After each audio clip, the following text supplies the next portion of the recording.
नमस्कार दोस्तों, stock market studies में फिर से एक बार आपको बहुत-बहुत स्वागत है। तो आज मैं फिर से आपके सामने कुछ इम्पोर्टेंस कंपनी का अपडेट शेयर करने वाला हूँ, तो वीडियो को पूरा लास्ट तक ज़रूर देखिएगा और अभी तक अपने चैनल को सब्सक्राइब नहीं किया तो ज़रूर कर लीजिएगा। कंटिन्यूअसली इन्फॉर्मेशन और अपडेट्स पाने के लिए चैनल के ऊपर बने रहिएगा। तो चलो देख लेते हैं कौन-सा कंपनी है इस वीडियो के अंदर। तो फर्स्ट जो कंपनी है उसका नाम है वरुण बेवरेजेस लिमिटेड। तो वरुण बेवरेजेस लिमिटेड के बारे में चर्चा करूँ तो मार्केट इतना ज़्यादा प्रेशराइज़ होने के बाद भी वरुण बेवरेजेस लिमिटेड के ऊपर कुछ खास इफेक्ट नहीं देखने को मिला। उतना ज़्यादा खास गिरावट का माहौल देखने को नहीं मिला। क्यों? क्योंकि मैं पहले ही बोल चुका हूँ कि जब भी कोई कंपनी लगातार बाइंग होता हुआ अपट्रेंड में देखने को मिलेगा, अगर वो कंपनी किसी जगह पे अगर रुक रहे, मतलब कुछ जगह पे होल्ड किया, उसके बाद फिर से ब्रेकआउट किया, फिर से होल्ड किया, फिर से वो ब्रेकआउट किया, इस तरीके से अगर सिचुएशन बन रहा है, तो ठीक है। नहीं तो वो कंपनी अगर लगातार भागते चले जा रहे हैं, वो कभी न कभी बड़ा क्रैश आपको दिखाएगा। तो यहाँ पे क्या हुआ, यहाँ पे होल्ड किया, उसके बाद ब्रेकआउट हुए, उसके बाद एक जर्नी होके देखने को मिला। फिर से देखिए इस जगह पे होल्ड कर रहा है। अगर यहाँ पे कुछ टाइम होल्ड करे, फिर से ब्रेकआउट करे, फिर से मोमेंटम देखने को मिलेगा। तो वरुण बेवरेजेस लिमिटेड जो है, वो कंपनी बहुत शानदार है। कोविड के टाइम में इस कंपनी का प्राइस का रेंज था अराउंड अराउंड आप बोल सकते हैं कोविड में बहुत सस्ते दामों में देखने को मिला था, करीबन ₹117 के आसपास। और ₹117 से आज कहाँ पे चल रहा है? आज कंपनी का प्राइस चल रहा है करीबन जो 1200-1400 रुपीस के आसपास, एक्चुअली 1300 रुपीस के आसपास। तो सोचिए कहाँ से कहाँ तक जर्नी कंपनी कर चुके हैं। तो कंपनी इस जर्नी के बाद, अब आपको क्या लग रहा है कि इस जर्नी के बाद कंपनी का और जर्नी नहीं होगा? ऐसे बिल्कुल नहीं।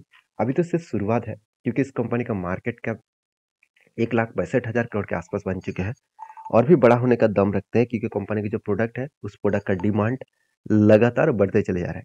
देखिए यंग जनरेशन जो होता है वो हमेशा कोल्ड ड्रिंक्स वगैरह, चिप्स वगैरह इस तरीके से प्रोडक्ट्स के ऊपर ज़्यादा से ज़्यादा मतलब ज़्यादा से ज़्यादा इस तरीके से प्रोडक्ट्स को खाने के लिए यूज़ करते हैं और कोल्ड ड्रिंक्स के हिसाब से यूज़ करते हैं। तो इसका जो मेन ब्रांड है पेप्सिको, और इस आप सभी जानते हैं इसका जो ब्रांड है, उस ब्रांड में बहुत सारे प्रोडक्ट है जो हाई मतलब सेलिंग प्रोडक्ट है, जैसे पेप्सी का पेप्सी ब्लैक है, माउंटेन ड्यू, स्टिंग, उसके साथ-साथ Tropicana, slice, Mirinda, 7 up, Aquafina जो वाटर का बॉटल्स है, इस तरीके से लेप्टिन, क्रीमबेल इस तरीके से प्रोडक्ट है। तो उसके साथ-साथ आप देखेंगे तो लेज़ है, डोरिटोस है, चीटोस है, साथ ही साथ कुरकुरे है। ये जो प्रोडक्ट सबसे ज़्यादा आप दुकान में जाएँगे तो सबसे ज़्यादा प्रोडक्ट इसी तरीके से ब्रांड का आपको दिखेगा। और आप कोई भी मॉल्स में जाएँगे, रिटेल काउंटर में जाएँगे, वहाँ पे आपको इसी तरीके से प्रोडक्ट का सबसे ज़्यादा पैकेट्स आपको दिखेगा। इसका मतलब क्या है? जिसका सेल्स ज़्यादा है, उसी का तो पैकेट्स मार्केट में दिख रहा है। तो इस कंपनी का ग्रोथ होने का चांसेस बहुत ज़्यादा है। अभी रही बात इस कंपनी के शेयर होल्डिंग पैटर्न्स के, तो उसके बारे में चर्चा करूँ तो इंस्टीट्यूशन देखिए, एफएस ने होल्डिंग को कम किया, मगर डीएस ने कुछ होल्डिंग्स को कम नहीं किया। वो लगातार होल्डिंग को यहाँ पे बढ़ाते चले जा रहे हैं। तो इस बेसिस में आपको सोचना चाहिए कि कंपनीज़ के ऊपर हो क्या रहा है और किस तरीके से परफॉर्मेंस हो रहा है। तो आप देखेंगे तो कंपनीज़ के ऊपर एक अच्छा खासा परफॉर्मेंस देखने को मिला है। अभी चार्ट पैटर्न्स के बारे में चर्चा करूँ तो आप देख सकते हैं कंपनीज़ के ऊपर एक रेंज के हिसाब से कंपनी ट्रेड कर रहा है। इस रेंज को अगर ब्रेकआउट करे तो एक बड़ा मोमेंटम फिर से देखने को मिल सकता है। बाकी इस कंपनी के ऊपर आपके क्या डिसीज़न है, वो ज़रूर मुझे कमेंट्स करके बता सकते हैं। मैं इस कंपनी के ऊपर बुलिश हूँ। हाँ, फिलहाल के लिए मेरा कोई एंट्री लेवल्स नहीं है। मैं जब तक इस रेंज को ब्रेकआउट नहीं करे और जब तक यहाँ पे कुछ कप विद हैंड पैटर्न्स ना क्रिएट करे, तब तक मैं कोई फ्रेश एंट्री नहीं लेने वाला हूँ। तो इसके लिए मैं इंतज़ार करूँगा, इसके लिए मैं वेट करूँगा। तो नेक्स्ट जो कंपनी है उसके बारे में चर्चा करूँ, उसका नाम है, आप देख सकते हैं, KPI green energy. KPI green energy जो एक ऐसे कंपनी है जिसका मार्केट कैप 5,900 करोड़ के आसपास देखने को मिले। तो स्टॉक का पी रेशियो कितना है? एक देखा जाए तो इंडस्ट्रीज पी रेशियो से बहुत कम। तो एक वैल्यूएशन के हिसाब से देखें तो कंपनी अंडर वैल्यूड है। तो इसीलिए कंपनी लगातार अप ट्रेंड मोमेंटम में है। इस खराब सिचुएशन में मार्केट में जब गिरावट का सिचुएशन है उस टाइम में भी एक बिग प्रेशराइज़ कंपनी के ऊपर देखने को मिला, वो भी अप 10 का। आप अगर चार्ट पैटर्न को देखेंगे तो आपको पता चलेगा कि लगातार वो क्या करते चले जा रहे हैं, हायर हाई बनते चले जा रहे हैं। तो इस फोमो बाइंग में मैं कभी भी एंट्री नहीं लेता हूँ, कभी भी एंट्री नहीं लिया, क्योंकि मैं हमेशा कोई भी पैटर्न्स की इंतज़ार करता हूँ और पैटर्न्स तब बनता है जब किसी जगह पे वो होल्ड करे। जैसे यहाँ पे एक पैटर्न बना था, कप विथ 100 पैटर्न्स, छोटा-सा एंट्री लेवल बना था और टारगेट को भी अचीव किया 18% के आसपास। तो उसी तरीके से मुझे और एक यहाँ पे एक रेंज चाहिए, जिस रेंज में थोड़ा-सा इंतज़ार करे, होल्ड करे, उसके बाद ब्रेकआउट करे। तो एक बड़ा मोमेंटम जर्नी देखने को मिल सकता है। तो अभी फिलहाल के लिए जो क्वेश्चन है कि सर अभी क्या इस हाई लेवल को ब्रेकआउट करने के बाद एंट्री लेना चाहिए? देखिए, मैं कभी भी इस तरीके से एंट्री इसीलिए नहीं लेता क्योंकि यहाँ पे कोई पैटर्न ही नहीं बन रहा है। सारे के सारे रेड कैंडल है, इसका मतलब एक प्रेशराइज भी है। ऐसे नहीं कि बायर ज़्यादा एक्टिव हो रहा है, यहाँ पे सेलर भी ज़्यादा एक्टिव हो रहा है। तो यहाँ पे हाँ, मान लेता हूँ यहाँ पे एक छोटा-सा कप बना और इसके बाद छोटा-सा एक हैंडल पैटर्न क्रिएट करेगा। उसके बाद ब्रेकआउट होगा तो एक एंट्री बनेगा। मगर इतनी छोटी एंट्री लेने से भी आपको संभल के काम करना चाहिए क्योंकि छोटे एंट्री लेवल्स में होता क्या है, आप एंट्री ले लेंगे उसके बाद नेक्स्ट 2 दिन के अंदर आपको स्टॉप लॉस भी हो सकता है। तो छोटे एंट्री लेवल लेने से पहले आप सोचिएगा और मैं ज़रूर इसके ऊपर एंट्री ज़रूर लूँगा अगर कुछ टाइम इसी रेंज के ऊपर बिताएँ। कुछ टाइम बिताने के बाद अगर ब्रेकआउट करे तो मैं फिर से इस बार मतलब इसके ऊपर एंट्री लेने के लिए ज़रूर सोचूँगा। क्योंकि केपीआई ग्रीन एनर्जी के कोई नेगेटिविटी नहीं है। सिर्फ 2 नेगेटिविटी कारण कंपनीज़ के ऊपर देखने को मिलेगा।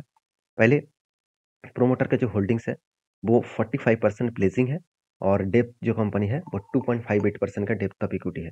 ये दोनों पॉइंट्स आपको याद रखना होगा। उसके साथ-साथ कंपनी का जो कैश फ्लो है, वो आपको दिखेगा कि कंटीन्यूअसली कंपनी कैश फ्लो को यहाँ पे पॉजिटिवली देखने को मिला। अभी इस कंपनी के एज़ ए इन्वेस्टर यहाँ पे मैं आपको दिखा दूँ केपीआई ग्रीन के जो इन्वेस्टर है, यहाँ पे देख सकते हैं। प्रोमोटर के पास होल्डिंग देख लीजिए, किस तरीके से आपको रेड कलर में दिख रहा है। इसका मतलब प्रोमोटर के जो होल्डिंग्स है, वो बहुत ज़्यादा प्लेजिंग करके रखा गया है। अभी देखिए इंस्टीट्यूशन एफएस कुछ होल्डिंग को ऐड किया और डीएस ने लास्ट 2 क्वार्टर्स में अच्छा खासा होल्डिंग को ऐड किया। तो इसका मतलब इंस्टीट्यूशन कंटिन्यूअसली होल्डिंग को बढ़ा रहा है। तो जब इंस्टीट्यूशन होल्डिंग को बढ़ा रहा है, तो कुछ ना कुछ बड़ा मोमेंटम देखने को मिल सकता है। और उसी तरीके से नज़र यहाँ पे इसको कंपनी के ऊपर देखने को मिले। क्योंकि कोविड के टाइम में इस कंपनी का प्राइस एकदम सस्ते में था। कोविड के बाद एक्चुअली कंपनी लिस्टिंग हुआ, लिस्टिंग होने के बाद कंपनी नीचे ही नहीं आया। क्योंकि सोलर प्रोजेक्ट के जो बूम आया, तो उस कारण की वजह से कंपनी नीचे नहीं आया और कंपनी से 60 रुपीज़ से बढ़ के हो चुके कितना? करीबन-करीबन 1400 के आसपास। तो इस कंपनी के ऊपर आपकी क्या राय है? ज़रूर मुझे कमेंट्स करके बताना। नेक्स्ट जो कंपनी है उसका नाम है एफिल इंडिया लिमिटेड। देखिए एफिल इंडिया लिमिटेड एक ऐसी कंपनी है जिसके ऊपर हमेशा मैं बुलिश फील करता हूँ क्योंकि इस कंपनी के जो बिज़नेस मॉडल्स है बहुत स्ट्रॉन्ग है। एक आईटी सेक्टर होने के नाते भी इस कंपनी धीरे-धीरे करके खुद का ग्रोथ कर रहा है। कितना ग्रोथ किया आपको मैं चार्ट पैटर्न में दिखा दूँ, तो देखिए कंपनी इसके ऊपर अगर मैं प्रीवियस डेटा दिखा दूँ तो कंपनी लगातार एक एंट्री लेवल के बाद लगातार वो कोविड के टाइम में एक करेक्शन हुआ था। उसके बाद कंपनी पीछे मुड़ के नहीं देखा। कंटिन्यूअसली एक जर्नी हुआ और लास्ट 3 इयर्स में आईटी सेक्टर में उतना ज़्यादा खास परफॉर्मेंस नहीं हुआ, इसीलिए एक ही रेंज के ऊपर कंपनी ट्रेड कर रहा है। और इसके बीच मुझे 2 बार ट्रेड एंट्री लेवल मिला एज़ अ स्विंग ट्रेडिंग के हिसाब से। तो मैंने इस लेवल को कफ विथ 100 पैटर्न्स बना था, सॉरी शोल्डर कम हेड कम शोल्डर बना था। फाइनली ब्रेकआउट हुआ और उसके बाद यहाँ पे टारगेट को भी वो अचीव किए। और देखिए ये रेंज जो बना था मैं आपको पहले भी बोल चुका हूँ, यहाँ पे जो स्विंग लेवल है, उस स्विंग लेवल के आसपास जाने का कोशिश करेंगे। कि जब भी कोई नीचे आते हैं तो उसको इस यू टर्न के जैसे आप देखना चाहिए। जो स्विंग हाई है, उसी लेवल तक वो रिकवरी भी ज़रूर करेगा। और ईज़िली देखिए उस लेवल को वो रिकवरी भी किया और यू पैटर्न बनाकर उसको टारगेट को अचीव भी किए। देखिए सर मैंने यहाँ पे सिर्फ शोल्डर कम हेड कम शोल्डर बना था और इसीलिए मैंने एंट्री लिया, ऐसे बिल्कुल नहीं। कंपनीज़ के ऊपर परफॉर्मेंस भी अच्छा हुआ था जिसके कारण मैंने एंट्री लिया। परफॉर्मेंस के कारण मतलब कंपनी के ऊपर 2 पॉइंट्स आप याद रखिएगा। कंपनी का बैलेंस शीट देखेंगे तो कंपनी का रिज़र्व बढ़ा, उस हिसाब से थोड़ा-सा कर्ज़ा बढ़ा और उस हिसाब से कंपनी का जो नेट प्रॉफ़िट है, वो भी लगातार बढ़ता हुआ देखने को मिले। अगर मैं क्वार्टरली रिज़ल्ट के बारे में बात करूँ, तो नेट प्रॉफ़िट में आपको कोई भी कमियाँ देखने को नहीं मिलेगा। 27 करोड़ 48 करोड़ और 59 करोड़ और 67 करोड़। एक अलग लेवल का नेट प्रॉफिटेबिलिटी ग्रोथ देखने को मिले। उस बेसिस में एज़ ए इन्वेस्टर, प्रोमोटर से लेकर एफएसडीएस पब्लिक हर किसी के पास आपको इन्वेस्टमेंट देखने को मिल चुके हैं। तो एक अच्छा खासा इन्वेस्टमेंट यहाँ पे देखने को मिला जिस बेसिस में कंपनी का आगे बढ़ने का चांसेस बहुत ज़्यादा है। तो मैं रिक्वेस्ट करूँगा इस कंपनी के ऊपर स्टडी करिए, उसके बाद काम करने के लिए डिसीज़न लीजिए। कंपनी अच्छा है, कंपनी के ऊपर परफॉर्मेंस अच्छा मुझे देखने को मिला। आपके क्या ओपिनियन है वो ज़रूर मुझे कमेंट्स कर सकते हैं। क्योंकि मेरे वीडियो में सारे के सारे data as a education purpose में होते हैं। सारी चीज़ आपको सिखाने के लिए कौन-सा पॉइंट आपको देखना चाहिए, किस तरीके से पैटर्न्स को फ़ॉलो अप करना चाहिए, इसीलिए मैं वीडियो बनाता हूँ। तो इस मतलब पैटर्न्स को आप डायरेक्टली ब्लाइंडली फ़ॉलो मत करिए। इसके ऊपर पहले आपके ओपिनियन लगाइए और आपका ओपिनियन अगर नहीं है, तो आपका जो एडवाइज़र है उसके साथ बातचीत करके काम करिए। तो नेक्स्ट जो कंपनी है उसके बारे में चर्चा करूँ, उसका नाम देखेंगे तो Ishaan international limited. Ishaan international limited के ऊपर 2 बड़े अपडेट है, एक बोनस का, एक स्प्लिट का। देखिए बोनस कितना मिलने वाला है, 2:1 का, मतलब हर एक के बदले आपको 2 शेयर मिलेगा। और स्प्लिट कितना मिलने वाला है? 1 के बदले 10। इसका मतलब 10 के बदले आपको टोटल आपको कितना शेयर मिलेगा? 1 के बदले 2 मिलेगा, इसका मतलब 10 के बदले आपको 20 मिलेगा। टोटल आपको शेयर मिलने वाला है 20। तो 1 के शेयर के बदले आपको 20 शेयर कंपनी देने वाला है। इसको देखकर खुश मत हो जाना, क्योंकि यहाँ पे जो शेयर प्राइस है, इसको आपको 20 से डिवाइड भी करना होगा। तभी आपको शेयर का प्राइस का एडजस्टमेंट देखने को मिलेगा। तो एक पेनी स्टॉक बन जाएगा, तो उस हिसाब से काम करिएगा। कंपनीज़ के ऊपर रिसर्च करके ही काम करना। मिलते हैं नेक्स्ट वीडियो में, तब तक के लिए धन्यवाद।